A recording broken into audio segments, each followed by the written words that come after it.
We breathe. We notice as we're looking around that, in fact, we're not last night, we're not in tomorrow, we're right here. One of the most powerful ways that we can work with ourselves is to be here in this moment. Our nervous system is always going to bring in the past and help us predict, am I safe right now?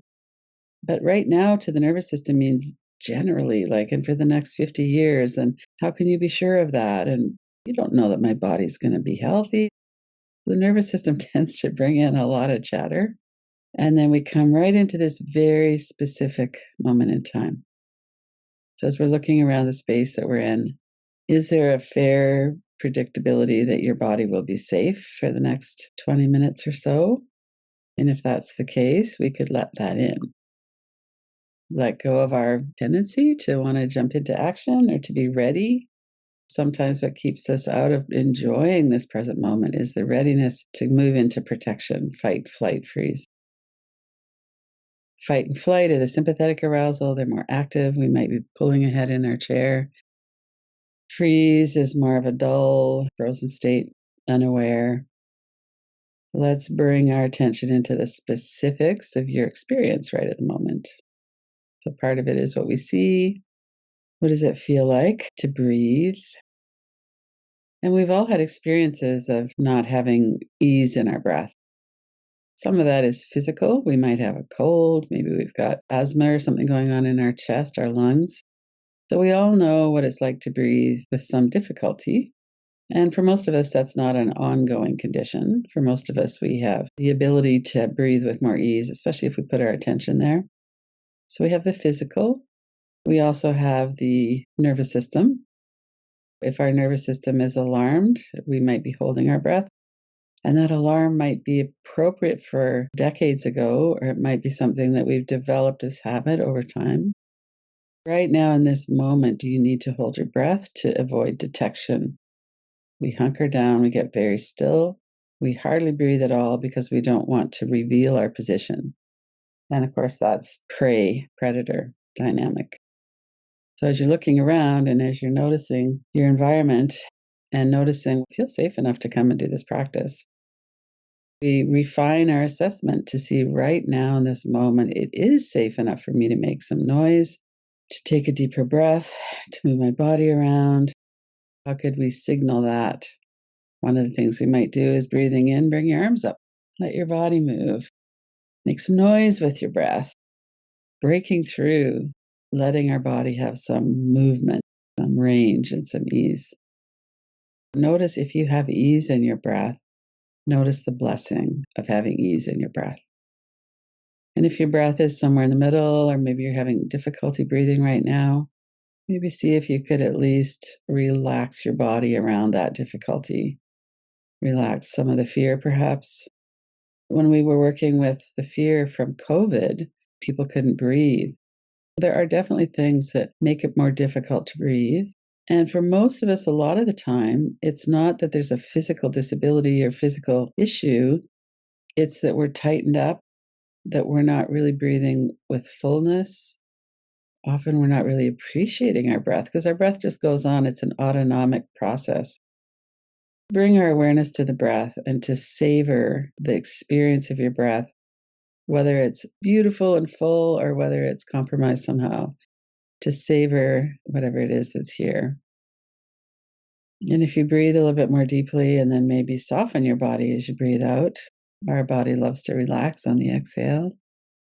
You might do some cyclic sighing, deep double inhale through the nose and then a long, slow exhale, like you're breathing out through a thin straw. And as you're breathing out, notice what does that feel like? Some of the softening that happens as we breathe out. And let your breath go as long as you're comfortable. We're not squeezing the belly in, but we're letting our belly soften. And then another deep double inhale. And noticing what there is here to appreciate about your breath right now. Maybe you let out a sigh. Alternate nostril breathing practice. Maybe that's something you enjoy and you could bring back a memory of it or maybe do a round or two of it. Right now in this moment, what is there to savor about your breath, to appreciate or enjoy about your breath? And maybe it's that you're in a location where you have a lot of fresh air, so there's oxygen in the air. There's so many different experiences that we could be having. What is there to really savor and feel grateful about around your breath right now? And as you breathe in deeply, notice the sides of your rib cage open a little, expand a little. And there's that whole body softening from head to toes. Let your body release as you breathe out. And as I look out my window, I can see the trees. I know a lot of the oxygen in the air right here is from the waters of the ocean and of the trees that are also breathing. What about the breath of Mother Earth? The wind, the breezes that cool us when we're hot, the oxygen that helps to light fire. Extend that blessing out to other people who might be really enjoying ease in their breath. Maybe people who are experiencing some worry about their breath, could you send them some ease?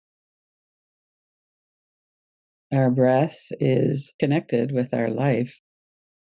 When we have our last breath, life in this body ceases. Notice what your response is thinking about that. And maybe you've had experiences of being with someone as they've passed, as they've taken their last breath. There's a long exhale, and then there's not another inhale. And sometimes we know there's a gradual move into that transition. Sometimes it's very sudden. When we attune to the preciousness and the fact of at some point we're not going to have another in breath, notice what that brings up. There might be fear. I don't want to go yet. I really want to stay here in my body living. For some people, there would be a sense of relief. Someone's in a lot of pain or there's a lot going on. Sometimes it's a sense of relief that the struggle is over. Bring your awareness into your breath, but also into the preciousness of life. What is in your body? What is in the energy? What happened to your breath as you were thinking about that as I was saying those words?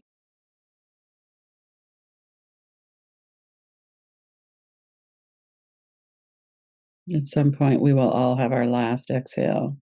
We probably all want to go peacefully, to bring ourselves away from the future.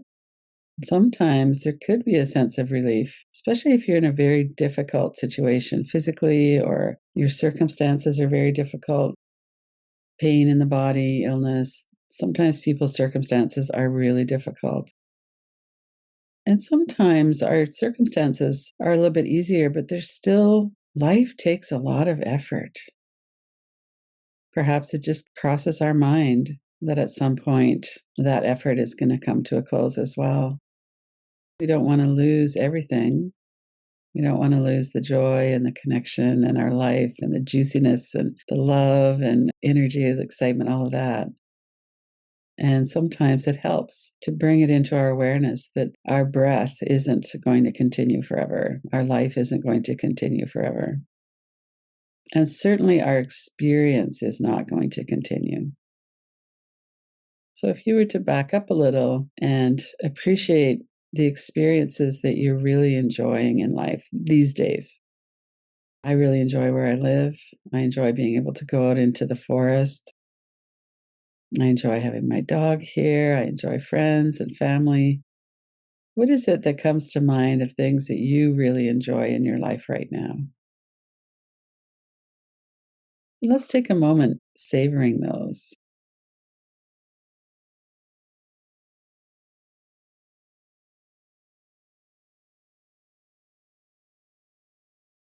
And it might be as you look around the space you're in that you're seeing things that are associating pictures of people you love or whatever that might be.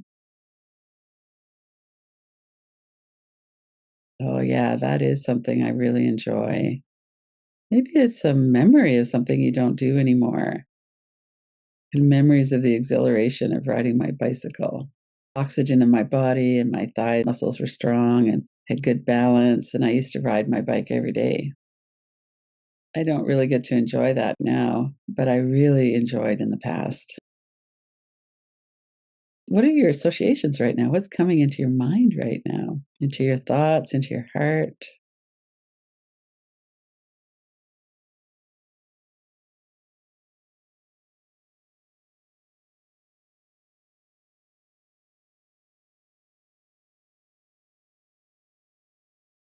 Sometimes it's a contrast.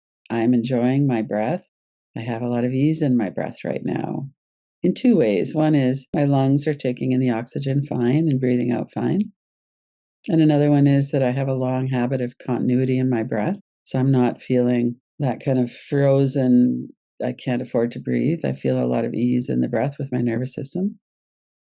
So, what's the situation for you around enjoying your breath?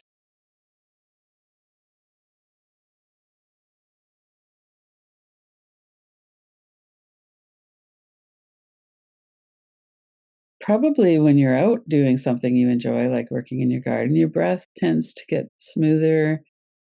And we're not thinking about our breath, but as we relax and really are absorbed in something we enjoy, our breath does tend to get smoother. And thinking about doing something we enjoy will also often bring that feeling of ease into our body, to our breath. Thinking about something you enjoy, let it fully form. Images, aromas, sense perception through your hands. Maybe it's the feeling of a really long hug with somebody, feeling their warmth, you're breathing in their scent. You can feel the goodwill and the love between you. And let your shoulders soften.